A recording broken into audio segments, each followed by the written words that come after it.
Tier list for season 69, season 11. I think the strength of heroes from bronze all the way to masters is very different than the strength of heroes from masters plus to GM. So I'll try to rate this as an average of every single rank. That being said, it's early in the season, but I'd rather predict it now and have a pretty good grasp on the meta, which I think I do, than wait until the meta is completely developed and then I just pull a Flats and I'm like, sorry Flats, I love you. I waited until the entire patch is developed and here is my tier list that is just a copy of everyone else's tier list. Hanzo S tier? Yeah, okay. I mean, since you just asked about Hanzo.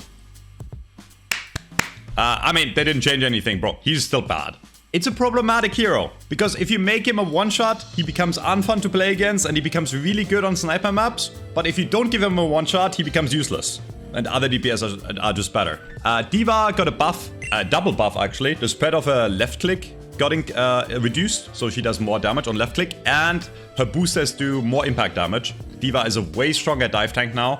If the D.Va catches you off guard, she hits you with the boosters and gets close to you. She can kill any DPS or support pretty easily. Still a situational tank in my opinion, not must pick, like not a meta pick. On maps where there's not a lot of high ground to take, other tanks like Sigma are just better. I'm gonna put a high B tier for now. She might be low A tier. Because she's really good against certain comps, she's really good against Pharah, she's really good against hitscan, but overall, in the neutral game, there's better tanks in the meta. Doomfist is problematic. If you are not a top 500 Doomfist god, you might as well play any other tank and do more, right? Because in order to get good value out of Doomfist, you need to be really, really, really good. Doom is like one of the hardest heroes to play in the game. I'll put him C tier.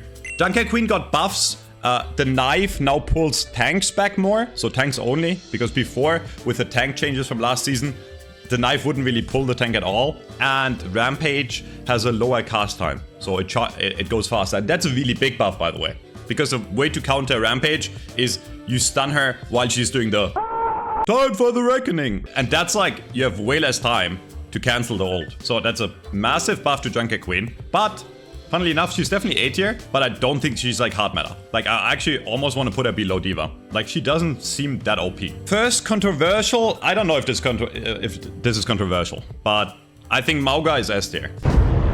Mauga works really well with certain heroes in the meta, and Mauga is so good at self-sustaining with his overdrive. There's a few hard counters to him, like Sigma. Reinhardt can work really well against him as well. Mauga is an insanely hard high carry pick for ladder, in my opinion. But definitely a meta-defining character. Orisa got a cooldown buff to her spinny attack, to her javelin spin. I mean, she's still dog shit. Thank God. Nobody enjoys playing against Orisa. Well, I don't. I don't enjoy Orisa metas at all. I think the character is stupid. Happened 3 times now, and they continue with that cycle. Now, to be fair, this buff that she received now is not impactful enough to make her good. Ramattra, another S tier tank. You'll see a pattern here of tanks being really high up. In my opinion, tank is still the most impactful role, in ranked at least. There is people that are saying that DPS or support is better in pro play, but let's face it, I'm not a pro player, even though I'm top 500. You're not a pro player watching, probably, unless you're Funny Astro, my biggest fan, or Hydron. Hi Hydron, love you. You know, like, we're not playing the same video game. Tank has all the impact in the sense that tank creates the space, tank makes the space, tank deals the damage, and tank decides how the fight goes. Tank is Ramattra is really good against Reinhardt. He's just a like super multi-versatile rush tank that if you play him well, he can work in almost any situation. The only time Ramattra is not that great is on maps where you need to take a lot of high ground, like Gibraltar, or maps that are really long range, like Circuit Royale. And here we go, super controversial, I guess. This is the strongest Rein has ever been in Overwatch. The only time Rein was as strong as he is now was during GOATS meta, where we played a completely different game. Don't listen to the tank propaganda. Rein, Symmetra will be hard meta this season. In pro play, probably, but especially in ranked. Because you run in, you stop the enemy team from damaging you, Symmetra gets fully charged in a second, and you just kill them. And you don't even need a Symmetra, you can also play it with Cassidy. Rein is insane. Now, best change of the patch, or arguably second best change. Roadhog got completely butchered. 50 HP decrease to his health pool, but the bigger nerf is that the vape damage reduction is down to 40% from 50. You shoot him and he dies now, eventually. Like, yeah, he's still really tanky. So now he doesn't even DPS that much anymore because he can't get in himself. If you shoot him, put pressure on him, he will die. And if you don't trust me, you can trust someone like Six, right? Six, best Roadhog on the ladder, definitely most known Roadhog on YouTube, I guess. And Six now thinks he's really weak. And I agree. I think Six is correct. Roadhog is a really weak character now, and that's good. I do not enjoy playing against Roadhog. I do not enjoy playing with Roadhog. This is going to be the last tank in S tier. Spoilers. Sigma is insane. Sigma is really, really good. Probably the most versatile tank in the game. He didn't get buffed or nerfed this season, but he's must pick on long range sniper maps. And he's playable on almost every map type. He does everything, right? He can block for his team. He can absorb his own damage. His ult is insanely powerful. And his rock can cancel anything. You can kill DPS if you get close to them. Monkey, another solid tank. Not that great anymore. Great on maps where you need to take high ground again. Like, I think he's gonna be like a staple for like Gibraltar attack, right? Where you need to take the high ground. Tanks are, like, they're all viable. Holy fuck, I forgot about Wrecking Ball. Again, no changes, but the last set of changes made him so insanely unkillable. And if you play Wrecking Ball well, he's like the best dive tank in the game.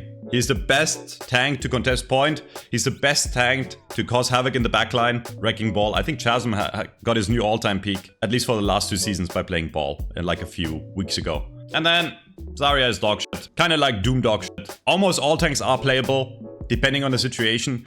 Counter picking is still very much meta, right? So if the enemy goes Sigma, you can pull a Ram. If the enemy goes Ram or Ball, you can pick a Mauga. So it's still like counter pick meta. Ashe, no changes.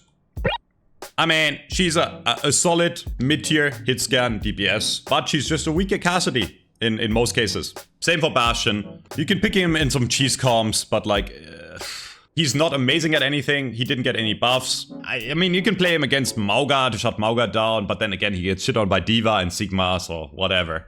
Okay, here we go. Cassidy is the best DPS in the game. Some people think that the changes to him made him weaker. I disagree completely. So what changed with Cassidy is his roll damage reduction got reduced, so that's a nerf. But then his High Noon got changed, and the High Noon definitely got buffed. The longer Cassidy is in High Noon, the faster he moves, but the lower his damage reduction becomes. But it doesn't matter, because the way you start High Noon, the enemy doesn't peek you, and then you just move forward, and they have to run away or you kill them.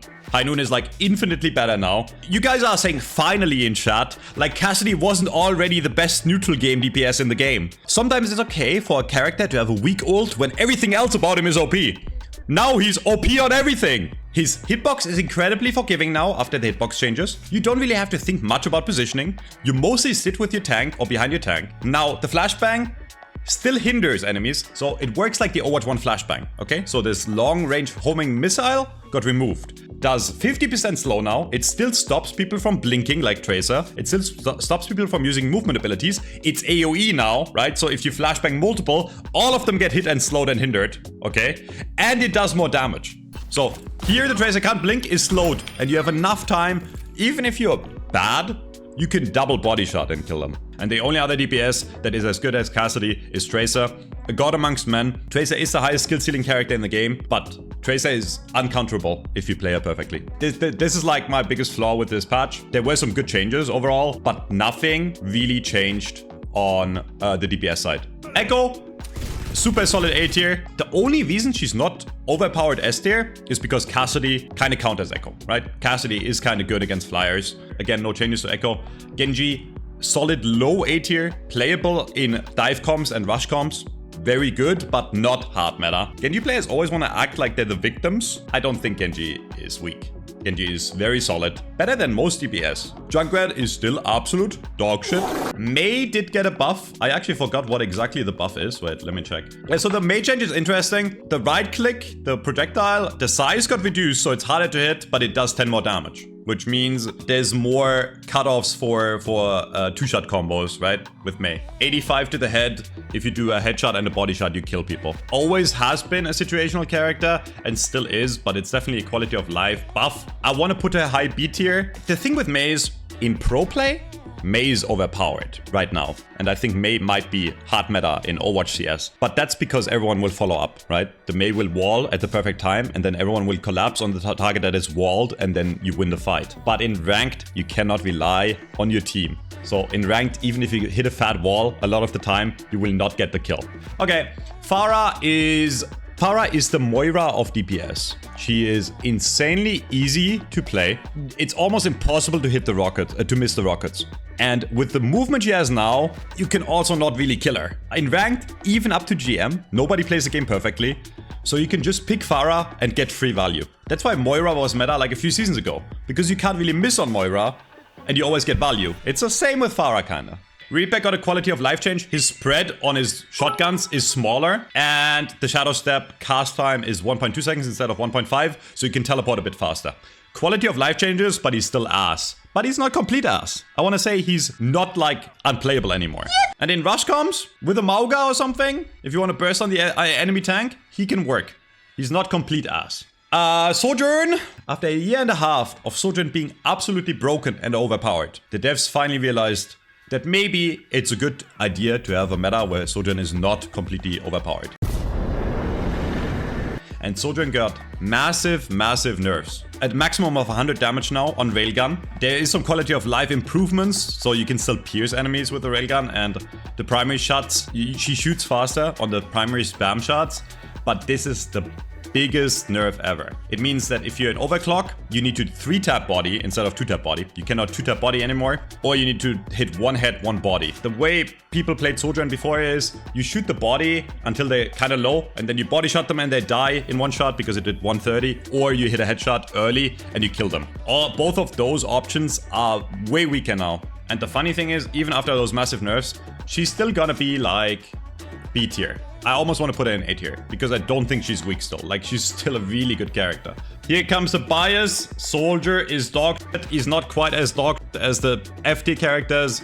But again, like, bro, there's no reason, no changes to Soldier, by the way. There's no reason to pick Soldier over Cass. There's no reason to pick Soldier over Tracer. Before Season 9, Soldier had a few scenarios where he was good, okay? One of them was 1v1s against other DPS, because you could drop your healing pad and you could sustain against the other DPS and win. Soldier was also an even matchup against Tracer, because you could rocket melee combo. So when the Tracer got close, you rocket melee, they die. Both of those, not options anymore. Sombra got no changes. She's a mid-tier DPS at best. EMP is still one of the best ults in the game, but she does everything else worse than Tracer. They fill the same role of a backline harasser. Sombra is good against like Widow on long range maps because you can sneak in without anyone seeing you and then contest the Widow. But against everything else, Tracer is just better again. And a good Tracer will hit pulse bombs too, so Tracer just gets more value.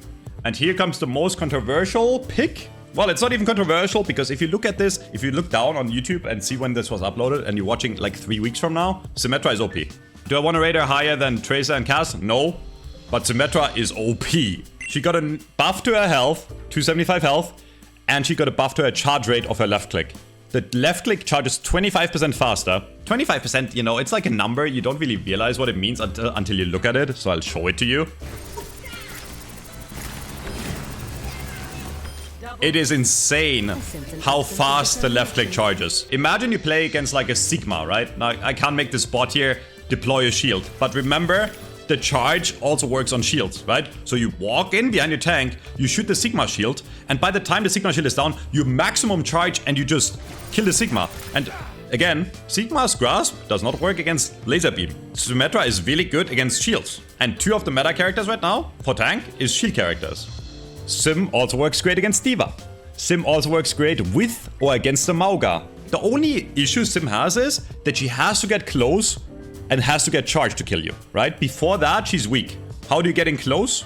TP, or you run in with a rush team, right? You just get instant full charge, and then you zap everything and they die. Torb is a solid B tier character. If you don't want to play the game and you want to get high, or you really don't want to put in any effort, but you still want to get value, you pick Torbjorn. Okay, Venture is quickly turning into one of my hate characters. They were hard meta last season. I think they're a bit weaker this season, because I think the new Cassidy is even better at shutting down Venture than the old Cassidy. Pharah is really good against Venture, because Venture can't get to them. Tracer is always solid against Venture if you pay attention. Venture is still really good. I just don't think they're gonna be hard meta. If you play smart and the enemy is dumb, you can kill everyone on Venture, because if the enemy doesn't pay attention, you just farm them. Widowmaker. I always put Widowmaker B tier because she's always S tier on sniper maps and then absolute D tier on everything else. Widow is an unhealthy character for the game in my opinion because they're never gonna be balanced. They're either gonna be OP on long range maps or weak on short range maps. You can't make them balanced. Supports are now kind of situational in the sense that you want to pick a certain support for a certain comp/map. Illari got a buff to her team play. A big buff to her team play. So the pylon heals for 40 now instead of 30. As long as she heals teammates, the pylon. But the pylon only heals you for 20. The playstyle of you being alone at an off angle on Illari are gone. But the playstyle where you sit with the team and poke is 10 times better. Illari is like the Widowmaker of support on long range maps. You want to pick her on poke maps with a Sigma and it's insane. You just sit there with a Sigma and you get insane healing and you shoot the enemy, right? Like Illari is insanely good on long range maps. Now Kiriko got nerfs, Swift Zap cooldown got increased. Suzu no longer cleanses hard knockdowns. There's this theory that they nerfed Suzu simply so they can sell the mythic Reinhardt skin. So the Reinhardts can spend 50 bucks to see a nice animation. Would make sense to me. It's Blizzard after all, right? They need to make the money. It's a good start that after a year and a half they realized that Kiriko has been the most broken support in general. So it's good that they finally nerf her a bit. She's still super solid and like I almost don't want to put her below S tier because Kiriko is just the only character that can cleanse like an anti, right? So if you play with like a Mauga, you need a Kiriko to cleanse the Mauga. Situationally overpowered, if that makes sense. And I know the S tier is filling up so much. We need to lower like some of the characters in the S tier. I'll put Kiriko A. Yeah. S tier is too big for my head. Ana is like a mid-tank, mid-support. Bap is OP. Bap is the best DPS in the game. I misspoke, but then I remembered that I actually said the truth. Yeah, so Bap is like the best DPS in the game because Bap is like Soldier but better. And he has immortality and AoE healing and a really good ult, you know? Yeah, I think Brick is A tier. I think Brick is good. I think they, like against a dive comp, against Ball, Brick is really good. I don't think Brick is mega situational. There's a few worse supports, but Brick is not one of them. I think Brick is very solid. Lifeweaver, garbage. Mercy, garbage. Here's the issue with those two characters. They don't shoot themselves. It's more value to just have another support that can heal the team like Bap and shoot himself. Lifeweaver is a tiny bit better because he can kind of shoot, but not really. Lucio, easily S tier. Insane in Rush.